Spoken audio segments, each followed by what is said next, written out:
Let me begin with a truth most people don't like to hear. Persuasion is not about talking better. It's about thinking better. Most people believe persuasion is a technique, some clever words, a psychological trick, a smooth voice. That's nonsense. The greatest persuaders in history were not wordsmiths first, they were clear thinkers first. You don't persuade people with volume. You don't persuade people with pressure. You persuade people when your clarity collides with their confusion. And today, confusion is everywhere.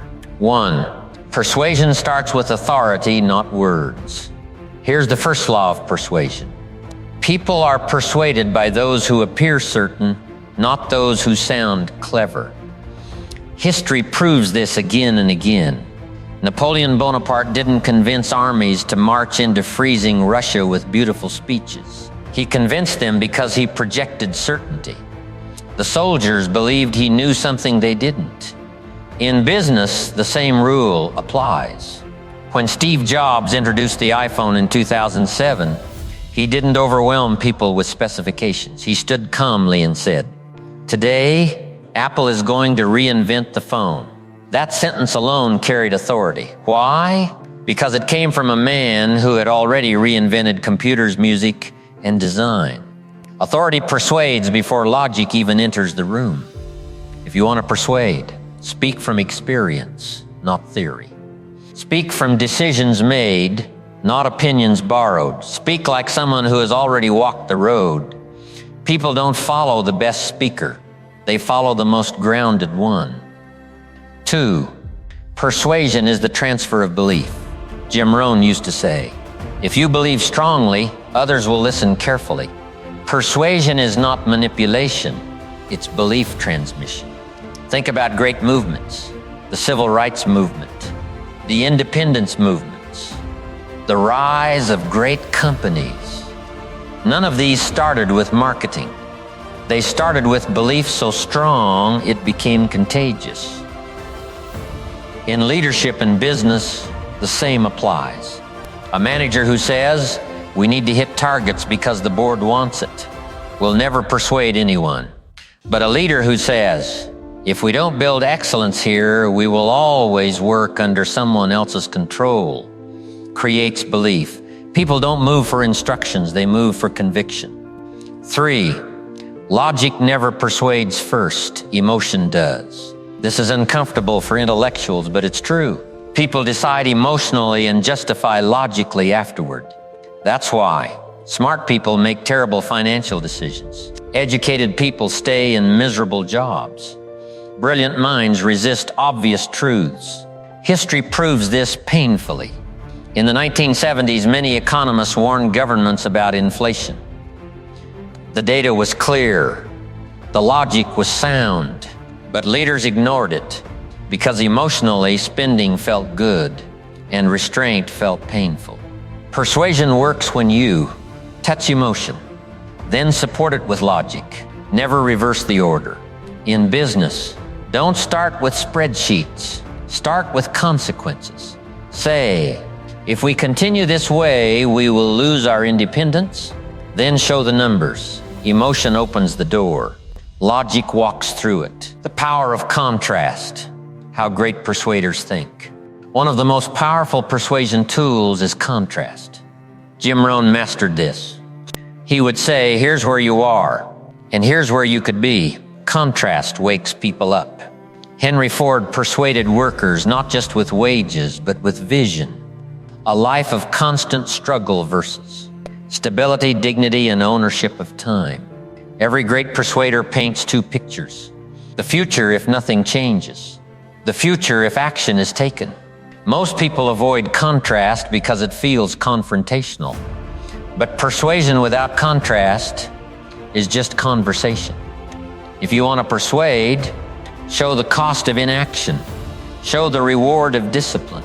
People rarely change because something is good. They change when the pain of staying the same becomes unbearable. 5. Why most people fail to persuade and don't know it. Here's the brutal truth.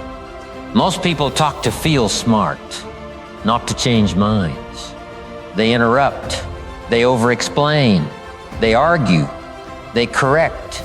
And then they wonder why no one listens. Persuasion requires restraint. Abraham Lincoln was famous for writing angry letters and never sending them. He understood something powerful. Emotional control persuades more than emotional expression. When you stay calm, others become uncertain. Your silence becomes weight. Your words gain gravity. In leadership, this is critical. The leader who panics loses influence instantly. The leader who stays composed persuades without force. 6. Persuasion in business, sell without selling. The best salespeople don't sell, they diagnose. A doctor doesn't persuade you to take medicine by arguing. He asks questions until you persuade yourself. That's persuasion at its highest level. In business, ask before you assert, listen before you pitch, diagnose before you prescribe. When people feel understood, resistance disappears. People buy confidence, clarity, and certainty, then justify it with features. 7. Leadership persuasion. Influence without authority. The most dangerous leaders are those who rely on titles. Authority can force compliance, but persuasion creates commitment. Military history shows this clearly. Officers who led from the front inspired loyalty. Officers who hid behind rank inspired obedience, but never greatness. If you want to persuade as a leader, model discipline before demanding it. Demonstrate sacrifice before asking for it. Live the standards you speak about. People don't argue with integrity. They surrender to it. 8. Timing, the invisible weapon of persuasion. Even truth fails when timing is wrong. Don't persuade when emotions are high. Don't persuade when pride is threatened. Don't persuade when people feel exposed. Wait until silence appears. Curiosity replaces defensiveness. Questions start forming. The patient persuader always wins. 9. Persuasion requires personal growth. Here's the final lesson Jim Rohn would insist on. You don't become persuasive by learning techniques. You become persuasive by becoming valuable. Your credibility comes from your habits, your results, your character. A man with discipline persuades without shouting. A woman with consistency persuades without arguing. Your life is your loudest argument. Final thoughts, the quiet power of influence. Persuasion is not domination, it's alignment. You don't force people to agree. You help them see what they were blind to. The greatest persuaders in history weren't aggressive, they were anchored. They stood firm while others drifted. And if there is one thing you should remember, let it be this. When your life reflects clarity, your words carry weight. When your words carry weight, persuasion becomes effortless.